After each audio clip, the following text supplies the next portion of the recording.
Welcome to CosmoFactory, a podcast by Cosmoprof Worldwide Bologna, where we explore the entire cosmetics, personal care, and fragrance industry supply chain. I'm your host, Deanna Utrusky, and here at CosmoFactory, we look beyond the trends to discover the ideas, initiatives, and innovations that are truly advancing beauty. Let's get started. This episode is about venture capital, community building, and collaboration. It's about consumer beauty tech and social media tech. It's about identifying and supporting standout brands. And it's about early signals of what will define the future of our industry.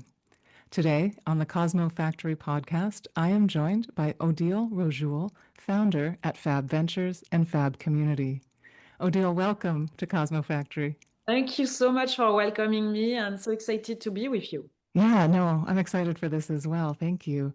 In recent years, as your title suggests, you have built two notable cosmetic industry institutions, Fab Community and Fab Co-Creation Studio Ventures. The community came first, and I think, in fact, the first time that you and I met in person was at the launch for the New York City chapter of Fab Community. And I think it was in early 2018. So I want to start there. What is Fab Community? Yes, that's true. We met in New York at that event. It was founded actually in San Francisco. And the insight was that I saw so many events in the Silicon Valley where, VCs were listening to founders pitching. And it was not a relationship adult to adult that I was thinking there is a need of some place where founders can meet investors and say the bad stuff, and share their vulnerabilities. And that's how it began. So it began at my house in San Francisco, with 90 people the first time. My husband was thinking, oh, wow, we will be robbed because we don't know all these people. And then we were invited by Google, Twitter, name them all, Silicon Valley Bank and others. And we have now 19 chapters worldwide, some of them in Asia, like Seoul, that is pretty active, and Tokyo. We've got in Europe, Berlin, London, and Paris, of course. And the most active chapters are maybe New York, LA, and San Francisco. We've got also Austin and Miami. The idea is to have conversations where founders and investors share their insights about one specific topic. So the last one in San Francisco was about AI and how AI is important for all founders. The one before was about multicultural founders scaling from abroad, like Parolive in dermatology and collagen in LA. So very different people and multicultural people.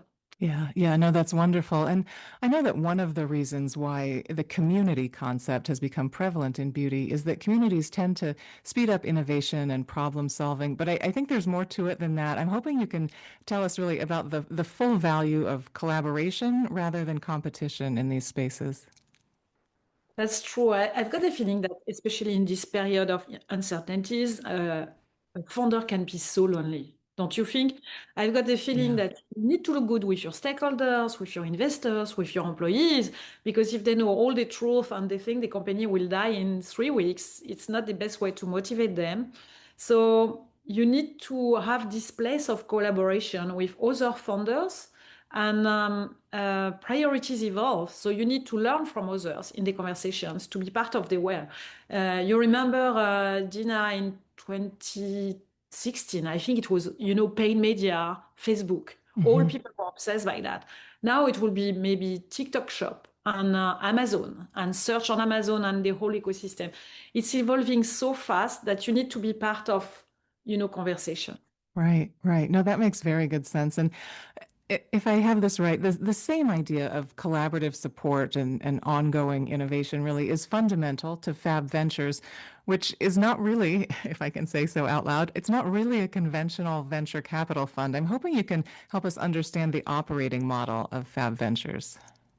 Yeah, many VCs will talk about their pipeline and saying that for 1,000 founders reaching out to them, they choose one.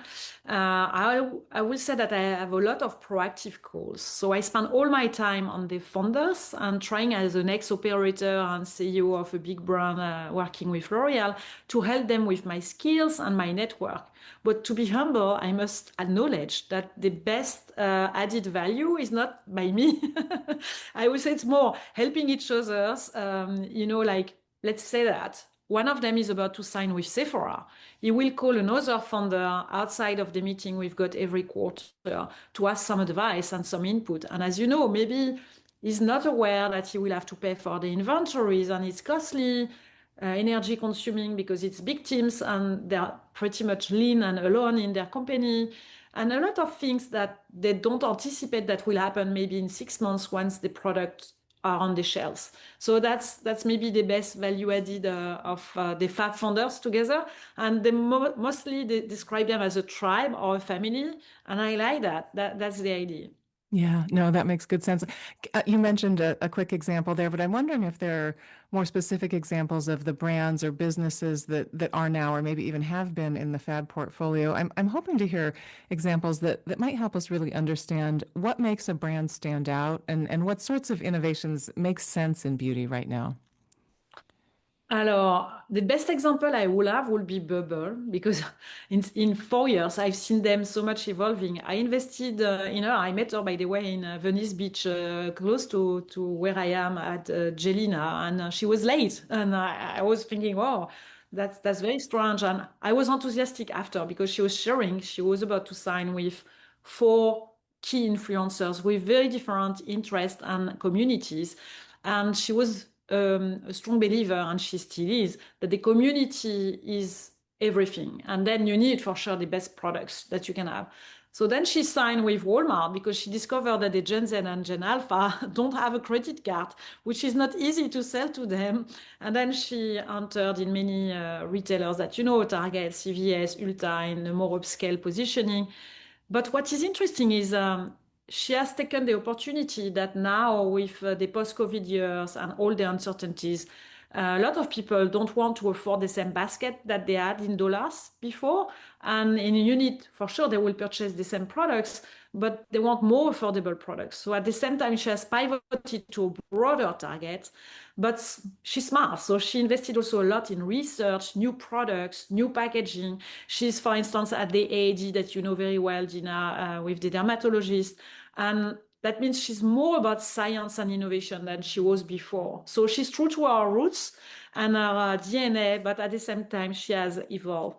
Another example I could have is in Hello Biome, in the microbiome segment. Sure. You know, as a young man, she's a doctor and PhD, and she created a D2C brand, but she was humble and shy. So not the best maybe to be a beauty influencer. And we said that to her, and she was smart enough to pivot to a B2B model, where now she's helping beautiful brands like Nutrafol, Keratin, or L'Oreal brands to understand the microbiome of their customers and to help them, to guide them in the routine and the products. So that's where I will say people can evolve and understand what makes a brand stand out is to understand that the market evolves.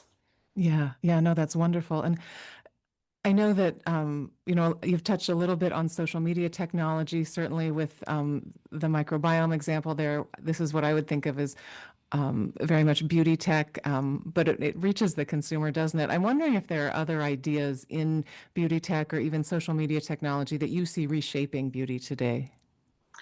I have invested in many companies in social commerce, so I love the topic that you've got in mind. I would say that the Gen AI, so maybe I'm biased because I've got my elder in computer science in San Francisco, but the Gen AI, it's like the same revolution as internet. And for brands, that means a lot. That means you can customize, personalize your content according to your target and leverage your communities and transform it into revenues. So for instance, I invested in two sisters, ex-Meta. They're now in San Francisco. They were in Seattle, Nectar Social AI. They help key brands, and they were enough kind to, for instance, to talk to the Fab founders that can't afford to use their solution, Sure. but educate themselves about what's going on because they need one day to use this kind of tools.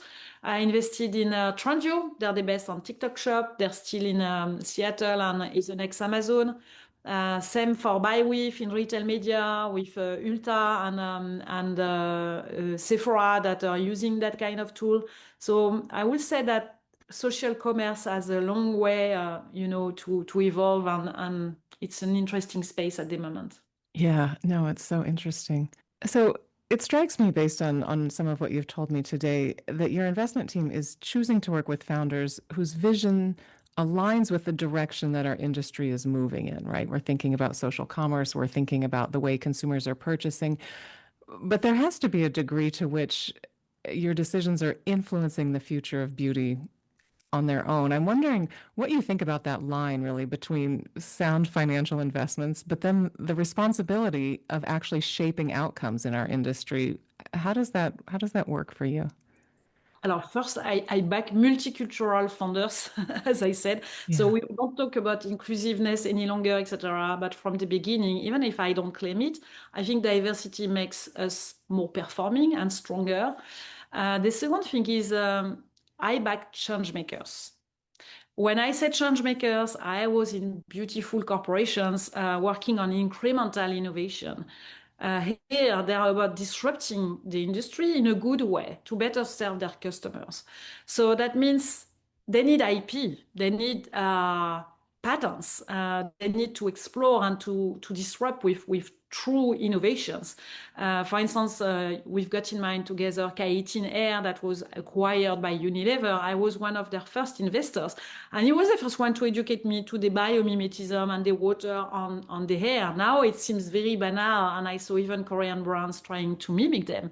But at that time, that was pretty much innovative in the way to talk to people and to hairstylists. The same at the moment, I'm an investor in something that could be curious for you because normally I invest Yeah. only in the US companies. I invest in Dam Tokyo. So it's Japanese beauty. Many founders say to me, "Oh, but it's Korean beauty that is hot, not Japanese beauty." And when I've been the CEO of Lancôme, I had to travel every 3 months to Tokyo because the quality of the ingredients, the quality of the packaging, and the ritual with the wisdom of the Japanese beauty is amazing. So it's a mix of science and at the same time tradition. And Giselle Go and Philippe Terrien are again multicultural founders because they're not Japanese, but 15 years in Japan. They're about regenerative farm. They've got a beautiful place where they host some events. They're very Japanese in their way to understand the market, but at the same time, the humility of, you know, multicultural founders that take the best of science and learn from different cultures. So they enter now in the US market with Sephora. In New York, the other day when we had an event, they were with La Cabra partnership, and it was with matcha latte, and they were explaining that matcha in Japan, it's a ritual of 2 hours. It's at 4 p.m. and never someone will drink matcha with latte in the morning like we do in America. But they take the best of both cultures and they adapt and at the same time stay true to who they are and obsessed for sure by science and innovation. And from time to time, it can be new categories. For instance, I met in 2019 at the same time as I was founded the community Loom Lash with Nathan Harding, that is a CTO and a computer science guy in computer vision. And at that time, he said to me, I want to disrupt the eyelash industry, the eyelash extensions. And as you know, it takes 2 hours, it's every 3 weeks. And it takes a lot of time, even if people like to talk to their, I will say, eyelash stylist. So he wanted to offer that to Nordstrom and Ulta, and now they're proving that it works with saving money and saving time because it's shorter as a demonstration and result. And it's pretty amazing. They struggled during 2 years, to be honest, to developing the product for Asian lashes because it's not exactly the same shape and they didn't manage at that time. So I courageously invested in something very capital consuming, thinking normally I shouldn't invest in hardware, but from time to time I do that Hmm. because if we don't do that, who will do that later if you don't have the pioneer and the people understanding beauty? And now Yeah. it's tech investors, which is great. Yeah. No, I love it. It's so interesting. I have a question about community building I want to get to in a second, but You're talking about multicultural founders, the idea of traveling, experiencing other cultures, living in other spaces, going into these community spaces to collaborate with other founders. There's something about travel, isn't there? There's something about seeing different cities, about seeing different markets, about feeling different cultures, like literally being there and having those. It's a different sort of community, but I think it's very significant for our industry. I totally agree. That's funny because the other day I was talking to Chris Mirabile that you have met one day, Novos Labs. I'm obsessed by, as you know, staying younger for longer and more beautiful for longer. And it's about supplements and epigenetic tests about the biological aging and the root causes. He's a New Yorker, many years in New York, now in Miami.